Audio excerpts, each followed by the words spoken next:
This is breaking news. Voice. Did the right 8 acts make it through to the lives? Monday's episode of The Voice and the end of Season 25's playoffs served up a painful reminder that sometimes it's not enough to be cute as a button. Chance the Rapper and Reba McEntire had to shrink their teams of 5 contestants apiece to just 3 each. Along the way, some promising singers were cut, although, to be honest, none that I was as sorry to see go as Anya True and Mafe last week. Which 6 acts were the last put through to the lives? Read on. Josh Sanders, Blackwater, grade A. Josh's rendition of the Doobie Brothers classic wasn't the most exciting performance I've ever seen or heard, but it was awfully good nonetheless. And I definitely appreciated the extra helping of personality that the country boy put on display. That goes a long way with me. The only thing that worked against Josh, really, was probably that the song wasn't the most explosive number that he could have chosen. Don't take us to the pony rides, man. Take us to a horse race. Justin and Jeremy Garcia, Castle on the Hill, grade. I don't know how the endearing tag team managed to navigate those soft as a summer breeze harmonies, but they pulled it off like it was no harder for them than pulling off the inhale/exhale combo. The brothers even did an amazing job of maintaining the quality of their vocals as they dashed around the stage. Really sincere, really sweet, and just a really lovely performance. They're much more than, as Reba loves to tell them that they are, cute as a button. Jackie Romeo, The Story, grade C+.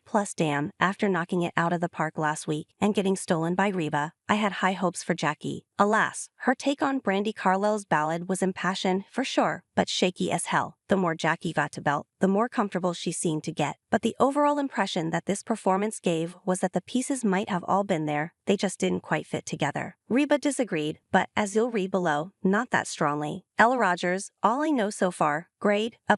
Damn, Elle hit that stage breathing fire like she knew we'd been like, really Reba, that's who you're giving your playoff pass to, and utterly destroyed her pink cover. Elle didn't so much sing as roar, thrillingly pouring into her performance enough soul for half a dozen people. Is it too late to go back and have her do Brandi Carlisle instead of Jackie? Asher HaVon, Titanium, grade A on a stripped-back, piano-only intro. Asher showed us once again just how gorgeous and emotion-filled his voice is. Perhaps even more impressive, when the band kicked in, his vocal didn't fade into the background. It surged forward, expanding to fill the room to the point where the producers had to have started worrying that he was gonna blow out the doors. Massive voice, massive talent. Nadège, clocks. Grade B. It feels odd when we so often complain about contestants' lack of enunciation to now gripe about Nadège taking too much care to make sure that we could make out every syllable of her Coldplay cover. But I've gotta do it anyway. It was distracting. Moreover, this was altogether the wrong song choice for her. John suggested that she'd taken too many melodic liberties, but I had a feeling that even if she'd taken none, she still would have sounded pretty, but just pretty on it. Kyle Schuesler, Something in the Orange, grade A. After opening his Zach Bryan cover on harmonica, Kyle delivered a flat-out captivating performance. Without ever moving from his spot behind the mic, he reeled me right in with a vocal that sounded like he'd been around the block more times than someone his age could possibly have. It was so good, in fact,